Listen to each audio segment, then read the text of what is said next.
25 de Abril, o dia em que todo um povo nasceu de novo e nasceu bem cedo, antes das 4 da manhã, as rádios, televisão e aeroporto já estavam ocupados.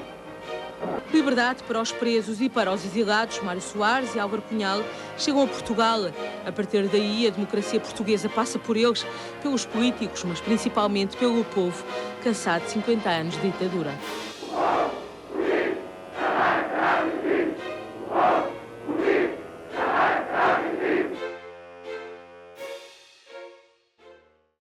Imagina onde é que é viver num país em que tu não podias dar a tua opinião, não podias ter aquela conversa que tu tens com o teu avô, ou com o teu pai, ou com as pessoas mais velhas, sobre aquela situação em que o país não está bom, que precisa de melhores condições de vida, precisa de novos salários, e não podias ter essa conversa porque acabavas logo preso. Sim, Portugal foi assim há 51 anos. É que não podias falar literalmente nada sobre política ou sobre governo há 51 anos. Como é que é, bro? Sou o rapaz novo e sejam bem-vindos a mais um vídeo.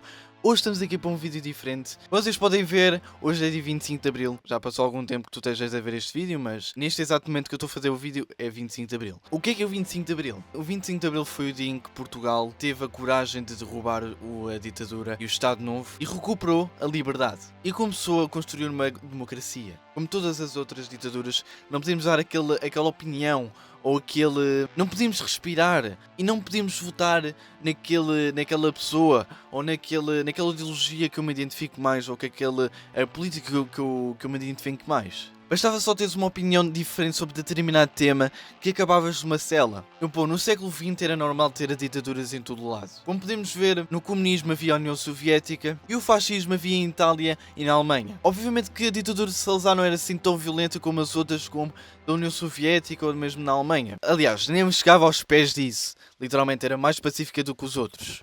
E o Salazar trabalhava para si e não para o povo.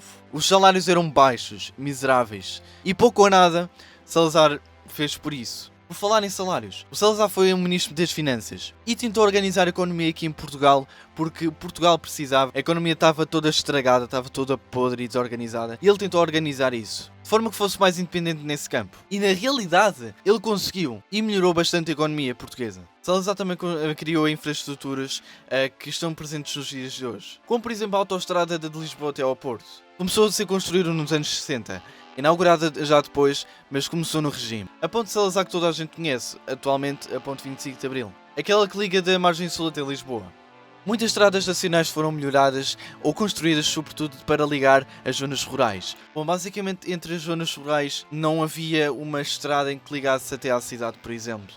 E Salazar construiu essas estradas, ou então melhorou essas estradas. Criou-se a Direção-Geral da Saúde e construíram-se hospitais distritais.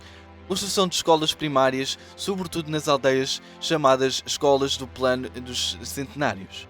Investimento em barragens para a produção de eletricidade. Expansão da rede elétrica, especialmente no interior do país. Modernização de linhas ferroviárias, embora o comboio ainda fosse muito lento e limitado. Ou seja, se ele não tivesse feito aquilo que fez, nós não tínhamos estas coisas, como a autoestrada, como os hospitais, as escolas. Ou seja, foi um grande avanço nessas infraestruturas. Agora vamos à parte que é interessante. Durante a Segunda Guerra Mundial, ele esteve neutro entre ambas as partes, ou seja, os britânicos, os americanos, os soviéticos e os alemães, a Itália e os japoneses. Ele estava neutro desse lado. Não havia um que ele estivesse a apoiar. E ele por um lado não queria mandar homens para lá, estragar a sua economia e o seu país, porque ele já estava estragado de qualquer das maneiras. E ele estava a tentar reconstruir isso para ele. Mas Salazar foi esperto e forneceu materiais para ambos os lados, para os britânicos e para os alemães. Para quem não sabe, o Portugal tinha uma grande produção de cobalto e tungstênio. É o que está aí a aparecer na tela. Era um recurso muito valorizado para a guerra, porque permitia a produção de armamento militar e munições. Os alemães queriam esses minerais para produzir as suas armas para tentar combater na guerra. E os alemães pediram esse cobalto e o tungstênio em troca de ouro. Ou seja, é claro que Salazar aceitou, né? É ouro, é barras de ouro, literalmente. Ele pedia isso em troca de ouro, pessoal, ou seja, como pagamento. Ele aceitava logo, mesmo que fosse um dos piores regimes, eu aceitava. Houve também uma negociação entre os americanos e os portugueses, ou seja, o Salazar e o presidente dos Estados Unidos, Bom, basicamente os americanos pediram a base militar que tem nos Açores, e eu não sei qual é o nome, vai aparecer aqui na tela, em troca de apoio militar, ajuda financeira e petróleo. E bom, nos dias de hoje até os americanos têm uma grande reserva de petróleo. Claro, naquela altura havia mais. Mas com isso tudo que Salazar estava a ganhar, não queria dizer que o povo ia enriquecer ou ia ficar melhor. Ou seja, tudo que ele ganhava era para ele e não para o povo. Como eu já disse, ele queria saber de si e de si e de si no que era dele. Literalmente. É um bocadinho assim. Ou seja, por um lado, o Salazar fez muitas coisas boas, mas por outro lado, não ajudava as pessoas que estavam a viver naquele país. Porque se formos a ver, Salazar era uma pessoa como nós. Somos pessoas. Ele é uma pessoa, eu sou uma pessoa. Aquele mendigo, aquele pobre é uma pessoa. Aquele rico é uma pessoa. E somos todos seres humanos. E nós temos direito à vida. Mas dentro do seu regime não havia nada disso de liberdade, de justiça, de direitos humanos. Para ele não era nada, tipo, aquilo não significava nada. E um povo português desejava ter um governante que quisesse saber deles. Um governante que queira saber do povo português ou do seu próprio povo. Pode não ser português, obviamente. Fala isto para todos. E se não houvesse a revolução no dia 25 de abril de 1964, eu não podia estar a falar isto com vocês. Era tudo muito rígido e não se podia falar de nada, nem de história do país, nem o governo. É mais o governo. A história talvez podia-se falar, mas a ditadura em si, o governo em si, naquela altura não se podia falar nada que podia ser preso. Isto agora falo por mim, atenção. Apesar de nós termos uma hierarquia mais baixa, devemos ter sempre uma opinião em qualquer coisa. Acho que nós devemos sempre expressar a nossa opinião, seja de qualquer assunto. Mesmo que seja estúpida para mim e para ti faça sentido, ou para ti é estúpido, mas para mim faça sentido, é uma opinião e pode fazer sentido de qualquer das maneiras. Ou seja, afinal e ao cabo as pessoas vão ter sempre uma opinião diferente das outras. Se for dentro da minha ideologia, vais sempre ter alguma coisa diferente ou não. Por exemplo, ele identifica-se mais com a esquerda, ela identifica-se mais com a direita, ele prefere a esquerda, ela prefere a direita, ou seja, ou então ele é mais extremista, ou então ele é mais radical. É mais por aí. E é por isso que aqui em Portugal temos numa democracia e temos um sistema parlamentar de vários partidos, de vários regimes, de esquerda, direita, com partidos com várias propostas diferentes, com várias visões diferentes. Podem haver muitos partidos da esquerda, mas vão sempre ter uma proposta diferente. E essas propostas podem ser abordadas a partir de cartazes, marketing, debates, campanhas políticas. Ok, isto agora é um bocadinho fora do contexto, mas se chegarem a uma tasca dos etolas e se virem muitos velhos a falar sobre política atualmente e ninguém vai lá dizer nada, ninguém vai lá prendê-lo, era aí que tínhamos liberdade de expressão. E temos aí liberdade de expressão, obviamente.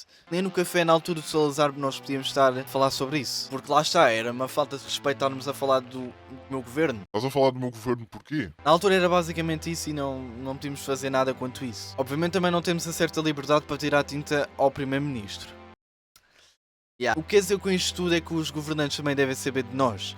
Que nós somos pessoas como eles. E nós merecemos vida, nós merecemos melhores condições de vida. De alguma forma devemos sempre ter o salário suficiente para pagar as casas, as rendas das casas e os impostos que são lá colocados. E o mais importante de tudo é a comida, que é essencial para nós sobrevivermos. Mas para termos isso tudo, o Estado tem que ter uma economia estável, para que ele consiga dar o que os portugueses querem. Porque sem economia estável, estás a dar dinheiro a mais aos portugueses, depois acaba por descambimbar tudo.